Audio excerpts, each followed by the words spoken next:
Hey everyone, Mick here. In today's video, I'm breaking down the biggest mistakes that I used to make that sabotaged my weight loss, and more importantly, the things that I did to fix them.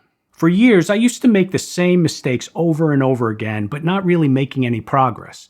But over time, I figured out what I was doing wrong, and I started making these key changes that helped me start seeing some results. So here are 8 mistakes that I used to make and what I'm doing differently now. Mistake 1 was trying to follow extreme or super strict diets in order to lose weight as quickly as possible. But to follow those types of diets, I needed to restrict my calories drastically and completely eliminate a lot of foods. I actually believed that with enough willpower, I could handle the hunger cravings and the restrictions and stick to it long term. It was completely unrealistic, and it just set me up for failure. I felt hungry, I felt tired, I was deprived, and I was constantly thinking about the foods that I was not allowed to eat. Willpower will only take you so far. So eventually my willpower would give out, and I would give in to the cravings, and I would go off the diet and end up binging. Plus, even if I lost weight this way, as soon as I stopped the diet and went back to my regular eating, I would just gain all the weight back. Extreme diet plans never gave me a way to learn how to manage my food better, or to help me adopt new behaviors long term. Now, I just avoid strict and extreme diet plans completely because they're unrealistic to follow long term. Instead, I'm focusing on trying to find a balanced, flexible way of eating that I could stick to long term. I don't follow a diet. Instead, I'm focusing on creating a realistic eating lifestyle, something that allows me to focus on better food choices, managing my portions, and eating more mindfully. I do have a number of videos that talk about exactly how I do this. I will link those in the description below. Mistake number 2 is setting unrealistic goals and time frames. I was always trying to lose weight super fast, so I was trying to lose too much in too short of a period of time. And of course, I would never meet those impossible goals, and when I didn't meet them, I would just get frustrated and upset. It took me a long time to realize that fat loss, real fat loss, not water loss, takes time. I didn't gain weight overnight, and I wasn't going to lose it that way either. I had to accept that to lose fat, I needed to eat under a calorie deficit for a period of time. Just like when I gained weight, I had to eat over my calorie deficit for a period of time. So now, instead of chasing quick results, I set realistic goals and time frames so that I could just keep making consistent, gradual weight loss progress over time. Mistake number 3 is thinking that exercise can beat a bad diet. For years, I was super active and I never lost weight because I was eating too much. I used to think that if I worked out, I could eat whatever I wanted. But that's not the case. Even if you're exercising, if you're eating too much, you won't lose weight. What controls weight loss is taking in less calories than what you burn over time. So exercise can help you burn those calories, but the calories that you burn from exercise can be very easily put back. For example, let's say I go to the gym and I work out for 30 minutes and I burn 200 calories. Well, that 200 calories is basically the equivalent of 1 cup of cooked rice, 4 cookies, a small bag of chips, or 10 ounces of wine. It's way easier to eat 200 calories than it is to burn it. What I do now is I look at exercise as a tool for strength, endurance, overall health, and to help me burn calories. But just because I exercise doesn't mean that I could eat whatever I want. Also, I have a video called Exercise Will Not Beat Diet. I'll put a link in the description below if you want to check out that video.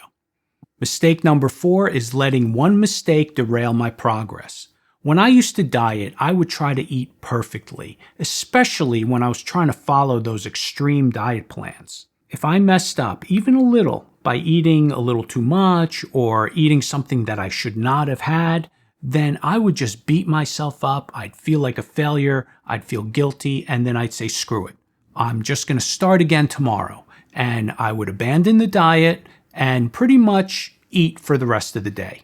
Essentially, what I was doing was running a diet binge cycle over and over again. Now, if I overeat or have a big meal, I tell myself it's no big deal. I don't beat myself up, and I don't let it trigger a derailment. So I've learned that one indulgence is not going to derail my progress. So if I go off track, the key is to get back on track right away. And I mean right away, not tomorrow or on Monday, but right away. I try not to let one big meal or one overindulgence turn into many. Mistake number 5, getting lazy with or not tracking your food. I have found that tracking my calories is so important when I'm trying to lose weight. And every time I stop tracking or I miss a few days of tracking, I find that I'm also easing up on my diet a little bit without even realizing it. Tracking does a few key things for me. First, it keeps me accountable, so it makes me aware of what I'm eating. It helps me learn about food. I know how many calories and macros different types of food contain. And that helps me make better choices because when I look at a food item, I could decide whether I want to eat those calories or not. And that little bit of awareness makes a huge difference. Mistake number 6, labeling foods as good or bad. I used to always think of foods as good or bad. So if I was dieting, I was trying to eat the good foods. But if I ate one of the bad foods, well, then I felt guilty and I feel like I failed and messed up my diet. But now I don't see foods as good or bad. Instead, I view them as choices between foods that might be a little more nutritious or healthier options and other foods that might be considered less healthier but are still enjoyable and that I would like to have on occasion. So I try to focus on eating more of the healthier options because they just fuel my body better. But it's also okay to know that you can have some of the less healthier options on occasion if you really want them, especially if you could fit them in your daily calorie limit. Number 7 is keeping foods that you can easily snack on or binge on in the house. I know that there are certain foods that I do not keep in the house. If I kept them in the house, they're too accessible and I generally will eat them very quickly. I've never had the willpower to be able to say, oh, I'll just have 1 or 2 cookies. It doesn't work for me. If there's a box of cookies in the house, it will be gone very quickly. So I just don't keep them around. I don't want them to be that easily available. But that doesn't mean that I'll never eat them. For example, if I want a couple of cookies, well, then I need to get in the car and I'll go out and get some cookies. But I'm not going to buy a box, a full box. I'm going to get a little pack and that's it. So this forces me to actually think about whether I really want it and am I willing to go out and get it instead of just having it available and being able to grab it and eat it quickly. Plus one more note, I don't go grocery shopping when I'm hungry. If I go when I'm hungry, I just find that I'm tempted to buy more things that I should not be buying. Mistake number 8, I'll just have a little bite. I used to always snack on a little thing. I'll have a little cookie here or a little this or a little that, and always thinking that it didn't really matter that much. But those calories do add up and they can very easily derail any calorie deficit that you created for the day. So now I remind myself that those calories count and that I'm gonna have to track it. And by knowing that I have to track it, it gives me that momentary pause to decide whether I actually want to eat that little bite or not. And that has allowed me to become much more aware of when I'm snacking mindlessly.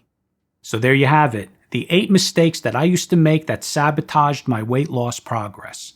I hope you enjoyed this video. If you like what I had to say, click the like button, subscribe, remember to stay active, and I'll see you in the next video.